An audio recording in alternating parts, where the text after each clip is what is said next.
In one of my recent videos, I explored a little bit the relationship that the early Anglo-Saxons had with their pagan mythic past, in particularly looking at the way that Bede links the ancestry of the Anglo-Saxon people quite explicitly with Anglo-Saxon gods, and the reasons why he thought in that manner and the ways in which that appears to be a little bit strange to us today. And as a result of that, one of the things that happened was that my YouTube newsfeed was absolutely packed full of videos of people discussing paganism and basically making one of two assertions. The first one being that paganism never went away in England, and that there were always pagans throughout the medieval period into the modern day.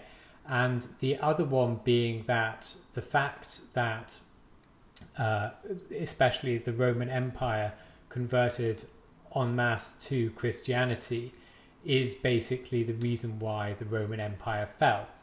That's something which has quite a long history of thought at this point, and it stretches really back to a book called The Decline and Fall of the Roman Empire by Edward Gibbons in, I think, the 18th century.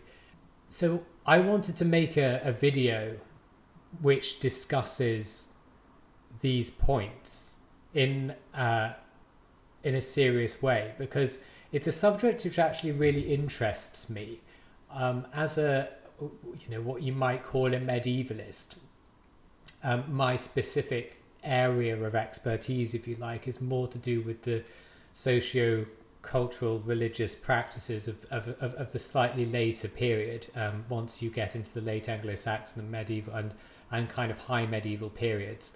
But the question about whether or not especially paganism ever went away in England, and the question as to what role paganism played in the medieval period, and specifically also why people converted from paganism, what we now call paganism, to Christianity en masse in a very short period. Those are really interesting questions, which are quite fraught questions to have for some reason in the modern world. So I should say also that I normally script these videos, and this video is unscripted, so I might ramble a little bit while I'm discussing this topic, but it was such a rambly topic, I wasn't really sure where to begin by making a script for it, so you'll just have to bear with me. I might make a few mistakes in historiography here and there.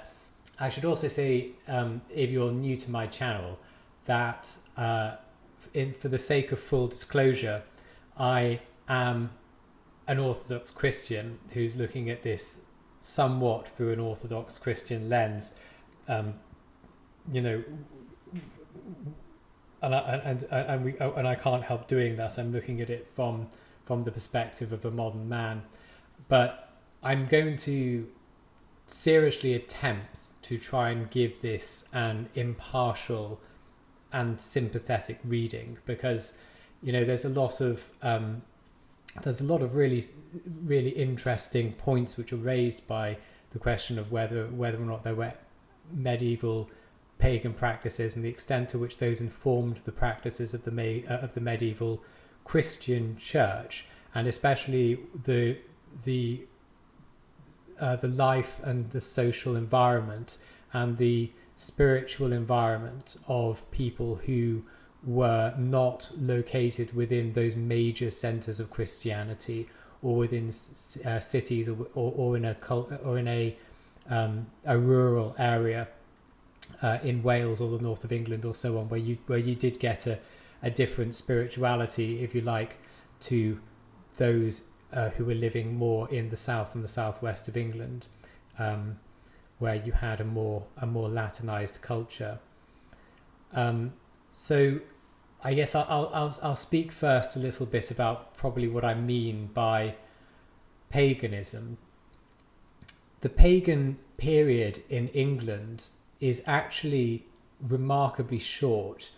I think for most people, they have this idea that Christianity arrived at some point in the early Middle Ages, and that prior to Christianity arriving, there had just been a forever of paganism in England, and actually that's not the case. What I'm talking about here is the specific arrival of the Anglo-Saxons, which is what I think most people these days mean when they talk about paganism. They tend to mean Indo-European paganism, or Nordic and or Italic paganism, which share a same kind of root. The religion of the Celts is pretty unknown to us. I don't really consider that a top. I kind of place that outside of the realms of serious academic discussion when it comes to these kind of issues, and certainly it's not, I think, what is being dealt with when people say things like paganism never went away, or there have always been pagans in England. I don't think that they're seriously suggesting that there have always been, whatever the Druidic religion that is described by Caesar and Tacitus and so on, whatever they are describing, that is not, I think, what is in people's minds when they discuss this. The pagan period, so for many people it actually would have lasted essentially a single lifetime, between the arrival of the Anglo-Saxons and their conversion to Christianity. And at the most, we're talking about a period of 200 years of consolidated Anglo-Saxon paganism in the UK in the more resistant areas. So from about the year 400 to 600 is the time period that we're talking about. And actually, this is a pattern, this remarkable shortness of time is a pattern which is also replicated when Vikings invade as well. They have quite a stable situation in terms of their pagan practices in the Nordic countries, in Sweden and Frisia and Norway and so on. And then when they invade and they settle in the Danelaw, the actual period of time it takes them to convert to Christianity is remarkably short. It's almost like, you breathe the air of England and you suddenly become a Christian. A similar situation happened previously with the Saxons, who had been nomadic in the Germanic countries and had that stable pagan identity. And then moving to England, you had a period of, only 100 or 200 years before there was no more paganism, essentially, in the British Isles. There's been some suggestion that this was an elite movement, that we talk about the conversion of the pagans to Christianity in England on the basis of their kings converting to Christianity. And this is a point which has some legitimacy. When we talk about the dates on which these kingdoms and these tribes converted to Christianity, we do talk about their kings converting, but this is a little bit more of a complex situation than that historically convenient dating system actually belays. So paganism effectively disappears from the historical record over the course of a single lifetime between the year 597, which is the date when you had the first Christian missionaries arriving, and 664, when we talk about the conversion of the final Saxon kingdom. But it's unique in European history in the sense that there were no wars of religion in England. There were no martyrs on either side who were clearly 100% linked to the religious conflict, as opposed to other factors or pre-existing conflicts which happened between the English kingdoms at the time. Sometimes you get people pointing to King Penda, who was the king of Mercia, who was a pagan king, and who spent a lot of his lifetime fighting against Christianity or Christians on the British Isles. But this is kind of a loaded historical narrative from both sides. An objective reading of the situation is actually much more complicated. He never positioned himself as a pagan crusader. There was no such thing. In fact, it's fairly remarkable. One is almost, Ronald Hutton has made the observation that ultimately it appears they just didn't think there was anything worth fighting for. I'm not sure that's, Ronald Hutton is very sympathetic to the neo-pagan movement and so on. So I think he can be treated, that statement can be treated fairly objectively. But on the other hand, I'm not sure I would fully go that far. But it is interesting nonetheless that King Penda was very happy and even encouraging of his son's conversion to Christianity, which he presumably saw for essentially political purposes.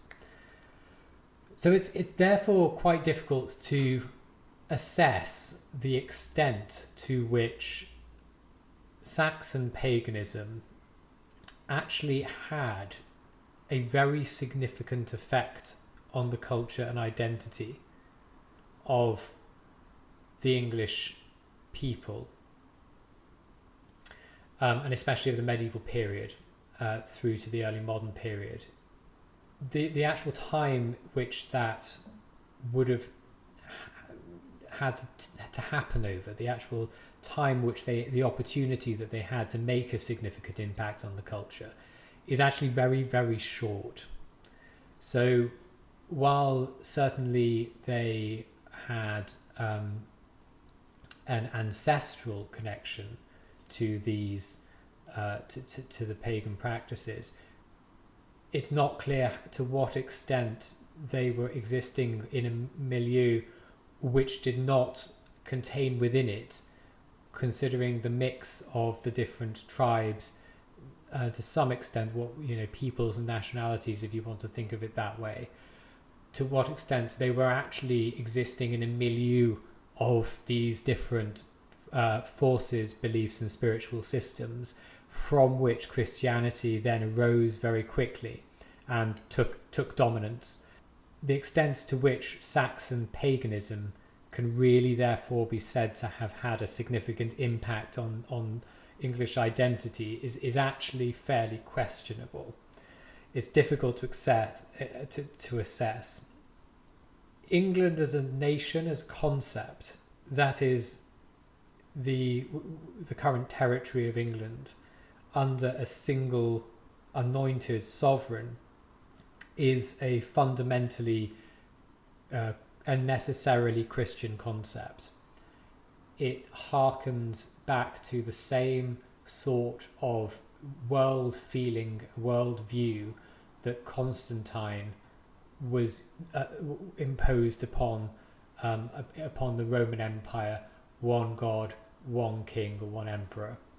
And in the pagan system that preceded it, it was notable that there was never a significant attempt to make this happen. So on to the meat of the question then. Did people continue to believe in pagan gods after the conversion of England? Well, the answer is probably a little bit surprising for people who aren't used to early medieval, or at least pre-Reformation Christianity. The answer is essentially yes. People continued to believe in the pagan gods. And without going down a vastly complicated rabbit hole with this. The,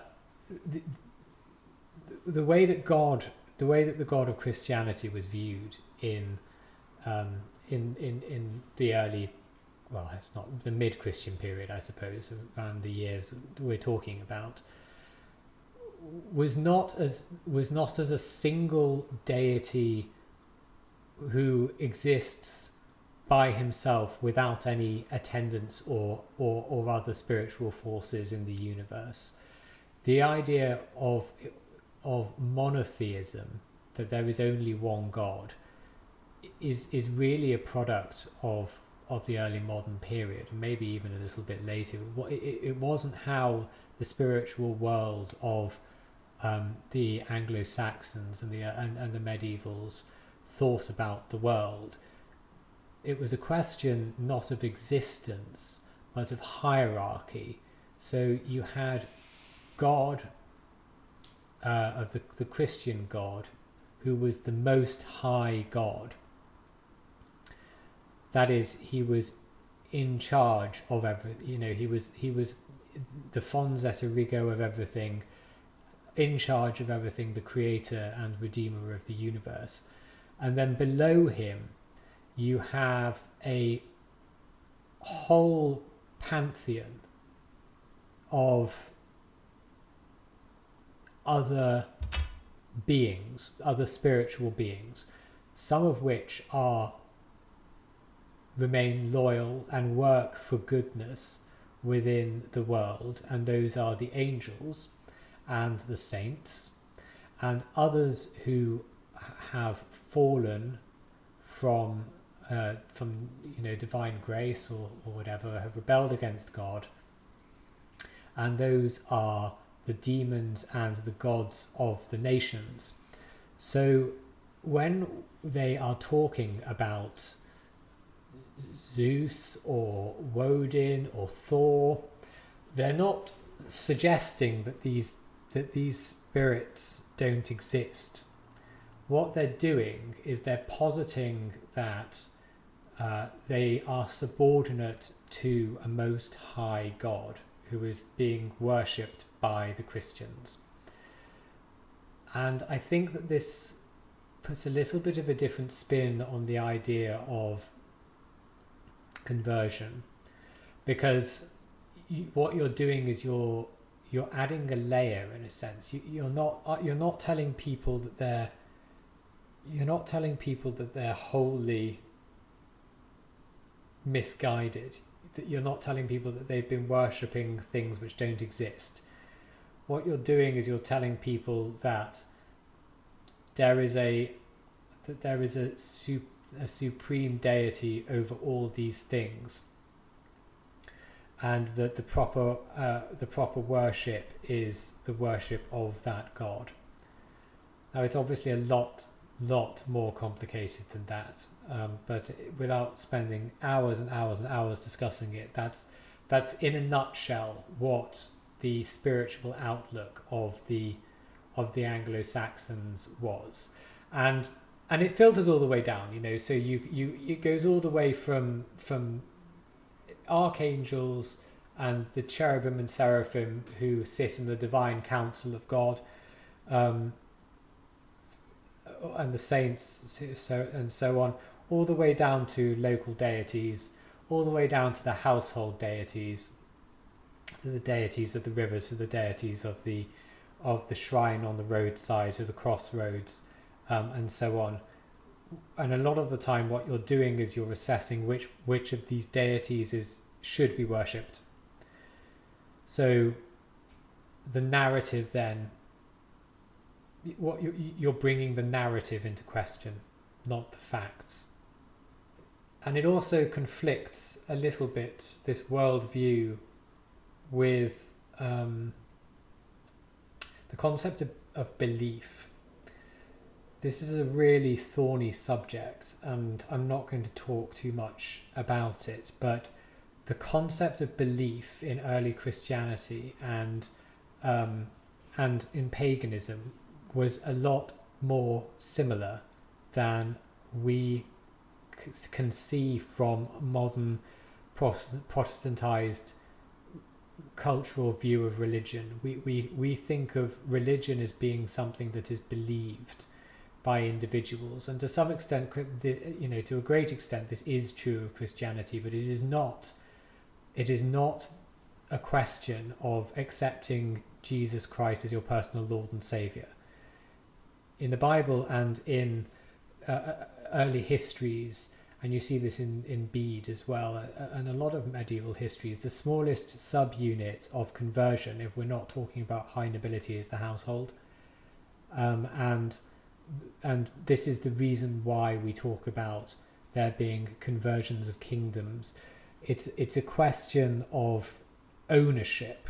In the ancient world, you don't pick your god. Your god picks you, and then he owns you. The Greeks had this idea that man were the cattle of the gods, and the idea there isn't to do with determinism. It's not that you're being shepherded around, it's that you are owned as chattel, in the same way as a slave is owned. And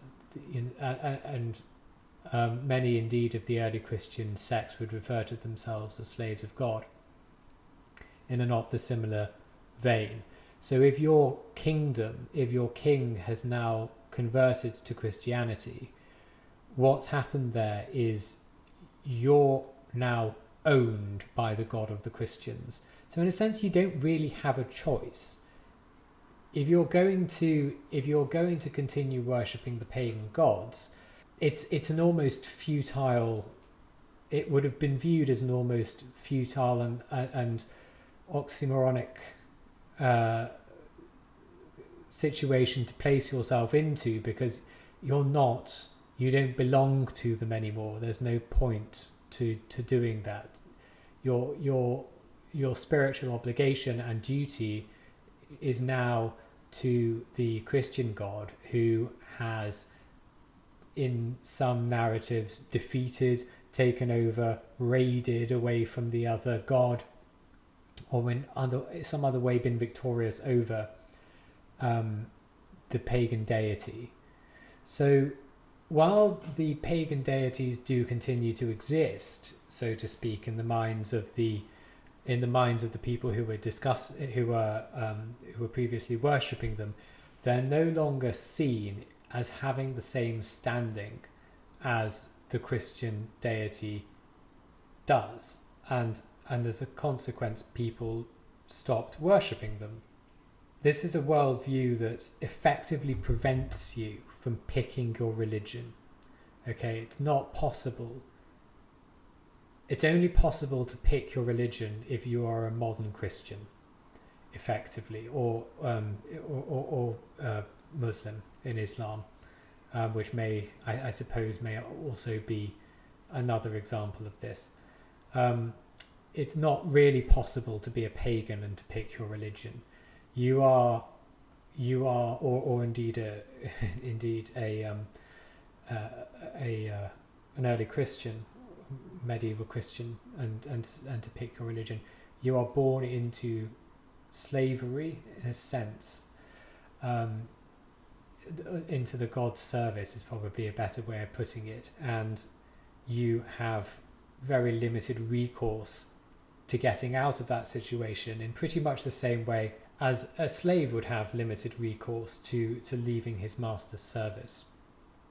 Now, obviously, Christianity somewhat bucks this trend, because it is founded on a lot of individual conversions, first of all, and secondly, because the foundational principle, if you like, of Christianity is that it's a question of being set free from slavery, set free from bondage, which is the driving narrative. So in a sense, there's an interesting way there that narrative sits in both juxtaposition and alongside this question of being in bondage in some way to the deity.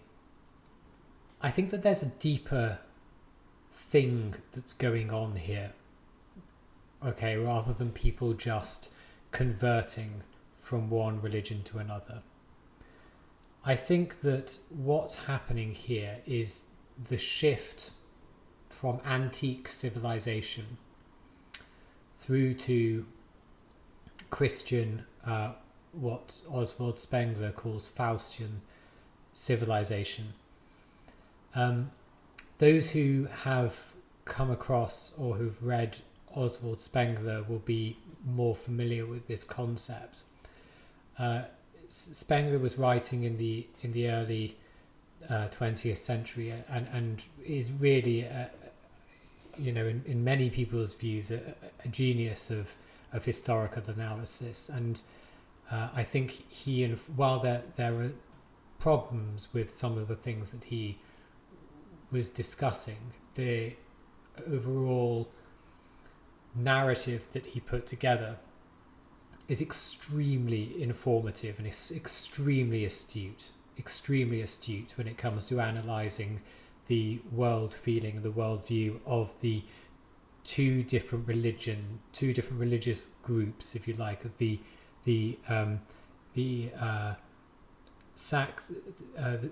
Nordic pagans coupled with the antique civilization of the Romans and the Greeks and their religion, which can really be coupled together. They are essentially, they look superficially very different, but they are essentially the same thing.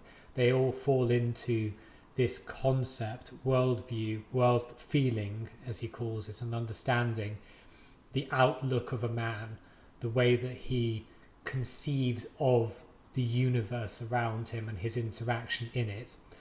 They had the same world feeling. Okay, so what we call classical civilization or antique civilization was a world feeling which existed in a static, concrete and statuesque manner.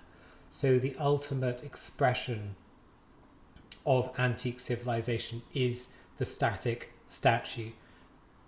It is concrete, it can be moved around, it is placed into a place, it exists against a background which is essentially irrelevant to the fact of the statue itself. The background is flat, the background is timeless, the background is myth, so onto which the projection of the static individual is placed. So Greco-Roman Nordic religion is tremendously interested in the concept of the mythic space. Man exists, man's life exists against this background of myth, which runs without a timeless aspect. It runs simply behind the universe as a cyclical, non-dimensional plane. It's not something one can move through. It simply exists as the background as one's life, if you like. So that when somebody dies, or when they, in the case of Julius Caesar, he was considered to have become a god. You don't continue to move through a directional, time-based continuum. What you do is you recede into this background of myth in a way that itself doesn't clearly have a temporal dimension. So Julius Caesar is quite a good example. He when we talk about the Roman emperors becoming gods, this is what they meant. They became part of the static background, of the mythic background. In the same way, when a Nordic warrior died and he went to one of several places, depending on his standing in life and so on, he didn't continue in a temporal way.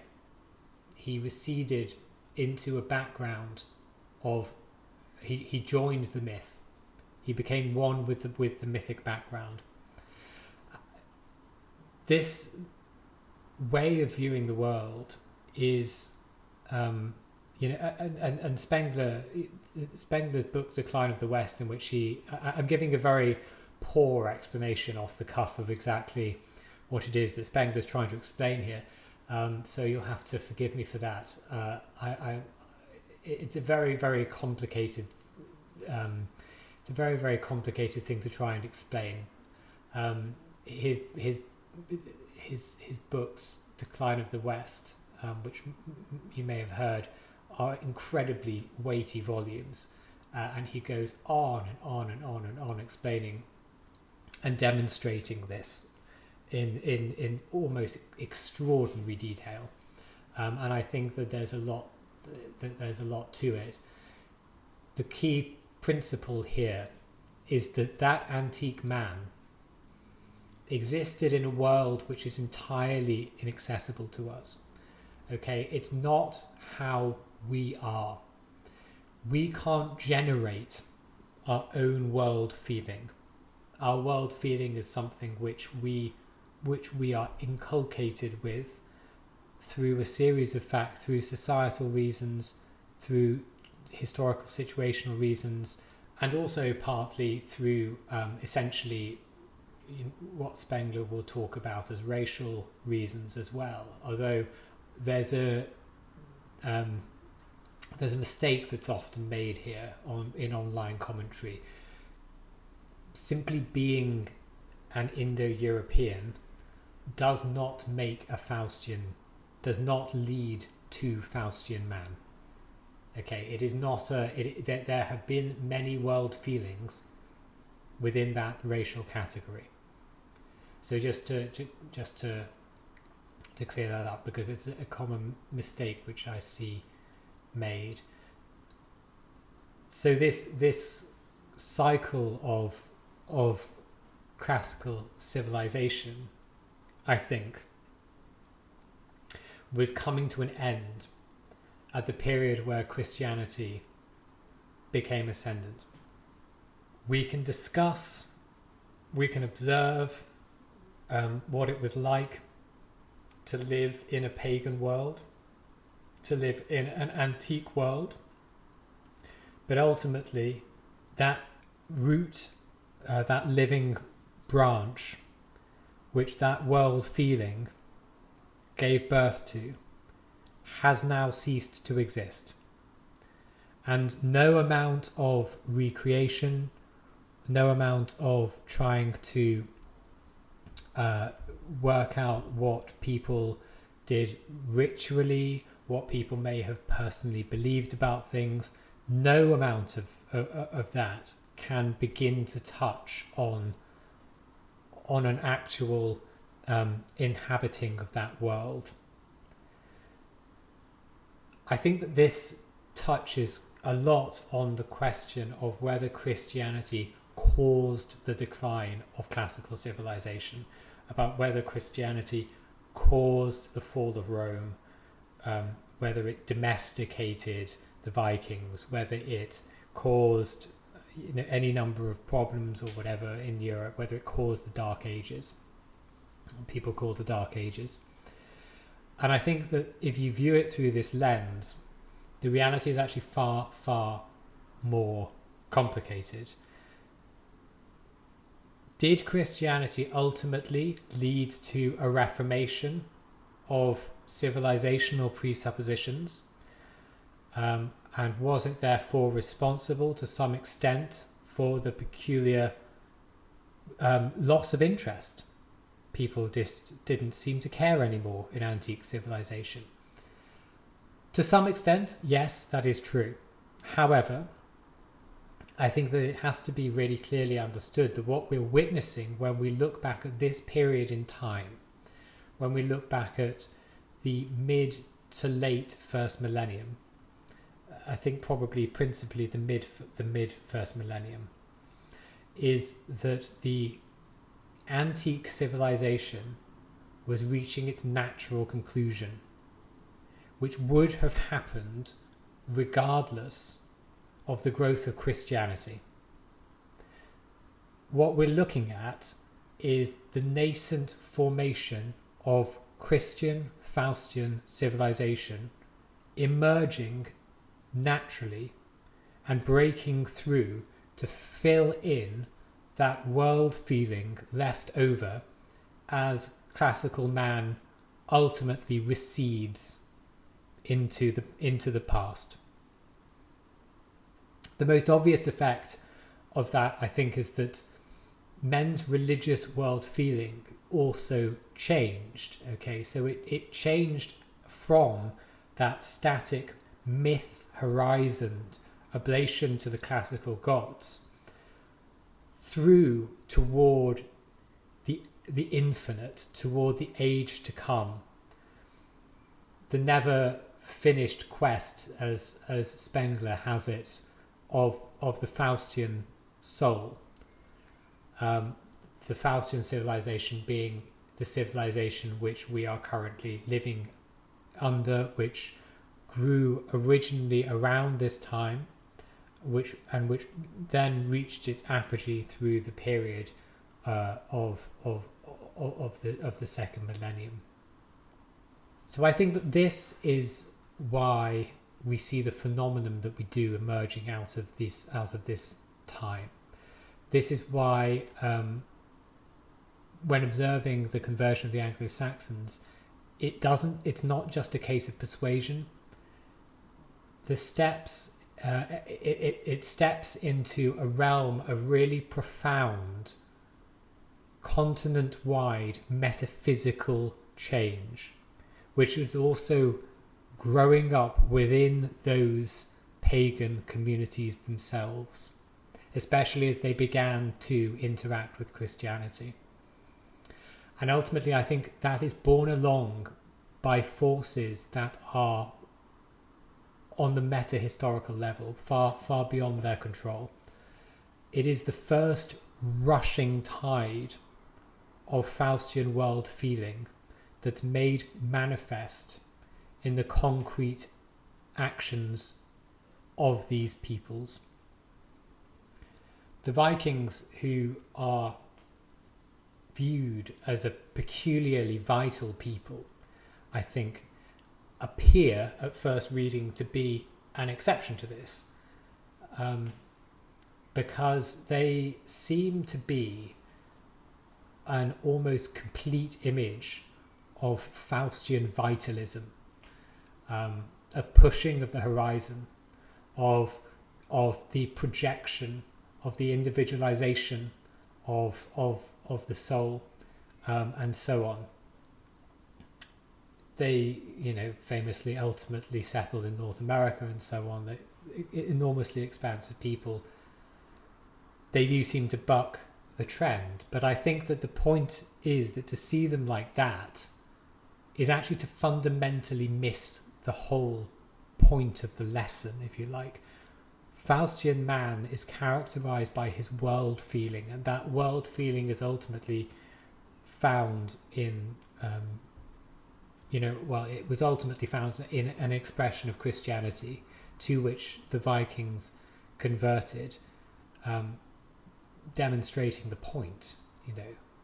The vitality that we see when the Vikings suddenly appear on the world stage, as if fully formed, springing out of the Nordic countries.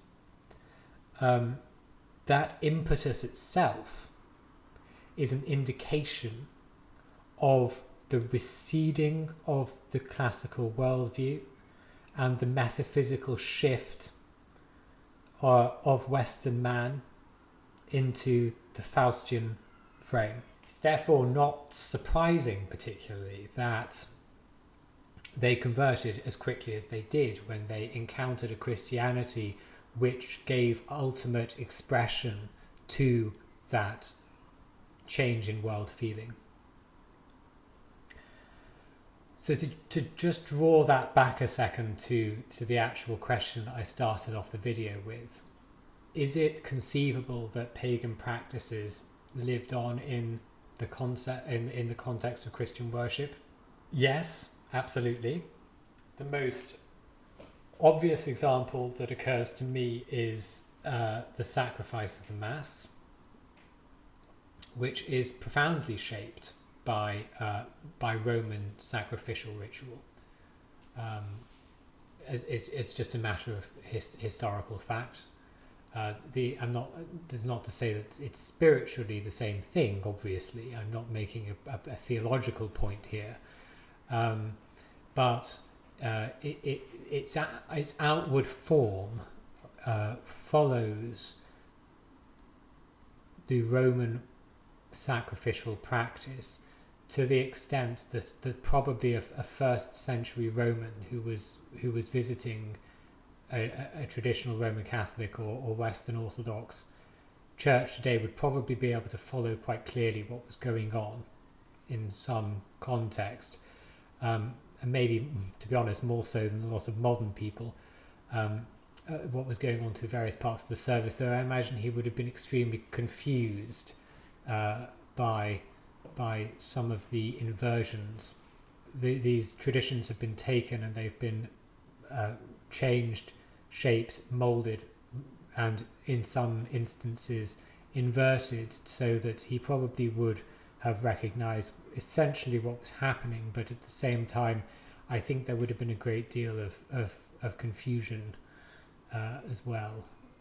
I think that what is misunderstood a lot of the time in the modern world, where we have for most people we have quite a bland Christianity, which is the primary expression where it is that we live in England or in America or wherever. We have quite a sanitized, bland, almost ahistorical form of Christianity. I think that what's often missed is that Christianity in what I'll call its Mediterranean or I suppose Western form, by which I mean as opposed to the Copts or what we might call the Oriental Orthodox, is fundamentally an expanded form of Indo-European religion under a Middle Eastern typology, and even that Middle Eastern typology itself is heavily Hellenized, and was long before the birth of Christ. It's just a simple historical fact that there was no meaningful distinction made between the religion of Greece and the religion of the Persian Empire until pretty much the Roman period. They share an enormous amount of roots. Obviously, the Greeks are somewhat more familiar to us, but the intermingling of the Persian, the Semitic, and the Greek forms of religion prior to Christ, the pagan interminglings, would have lent very little, would have meant that they were really shades of degree rather than what we might think of as a different religion. There's a typological shift that happened as Christianity emerged, as it began to gain confidence and to shape itself into what kind of religion what kind of religion it was going to turn into over the course of the first millennium. So to move back to the point of the video, did paganism continue? Well, no. I'm as it may upset neo-pagans to arrive at this conclusion. It's not that it's not a case of it not being probable that there were people who had continued pagan practices. That, I suppose, in some contexts is possible, and indeed happened within the context of the church itself. When I say paganism did not continue, what I mean is that it was not possible for it to continue, either by its own logic or because the world feeling of Faustian civilization is so different to the now dead culture of antique civilization. it is simply not, it's simply not possible for that to have continued through into the present civilization. Now, obviously, there are neo-pagan religious movements which inhabit what we might think of the modern Western mindset, and who indeed, in some instances, try to inhabit a pre-modern religious mindset. But we can't really speak of these as being in any significant way akin to ancient religions. Religion is not a case of a veneer. It isn't even in pagan context a case of belief or preference. You don't prefer, you don't choose. You are. And so far as that is the case, they have, I think, only limited success. The question of neo-paganism is kind of interesting because it's effectively a new religious movement that's taken on the veneer of an older aesthetic. Really, it comes out of a series of academic beliefs in the early 20th century, where post-Enlightenment academics believed that they had identified increasingly old traditions that existed in Western Europe, and which they believed, some of which could be traced back to pre-Christian times and to pagan times. You started to get this attempts to reconstruct the beliefs of some of these pagan beliefs and rituals through the lens of these supposed relics of a previous civilization. And unfortunately, just as a matter of academic debate, this view isn't taken seriously anymore. The victory of Christianity in the first millennium was so absolute that any surviving relics of the pre-Christian past were absorbed and baptized into the church and did not continue outside of it.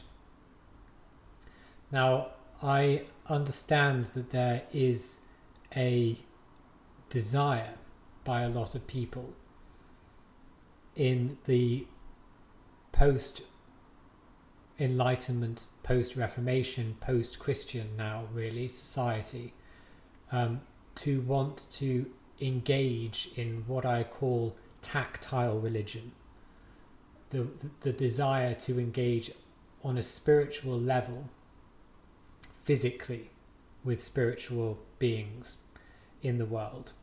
And I think that as a concept was largely lost in Western Christianity since the turn of the 20th century, really, and at least since the mid last century. And that's especially true in Protestant countries. I don't think that, honestly, however, we can say that there isn't an element of wishful thinking going on in this situation.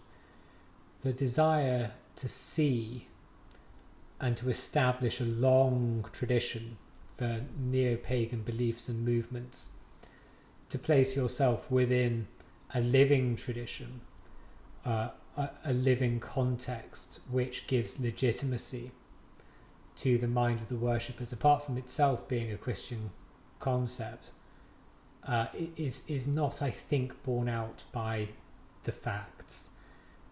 It's fine, in a sense, to admit that it's a new religious movement, and I think it would be more healthy for pagans to admit that to themselves. But it is, in any case, less appealing to other people to admit that you have improvised a new religious expression than to suggest that it is in fact some sort of ancient secret belief system which has been preserved inexplicably down the centuries. And Christianity is, by contrast, in this mindset, cast as the improvising force, as I think a way of suggesting illegitimacy. So that might sound a little bit harsh, but I don't actually necessarily mean it as a criticism. It's more of an observation. So I'm sorry this has been extremely rambling, and I have a habit of speaking in sort of broken sentences, which I hope haven't put off too many people if they're still listening. But these are my really initial thoughts on those questions, which I thought it might be interesting, or other people might be interested to hear me talk about a little bit. I'm not making any sort of doctrinal statements on either side. I should point out this is not an authoritative guide on how to be a Christian or an Orthodox Christian or indeed a pagan or whatever. It's just some initial observations, and I'm sure I've left an awful lot out and got some things wrong, so bear with me. I'd be interested to hear in the comments what your thoughts are about some of the questions that it raises.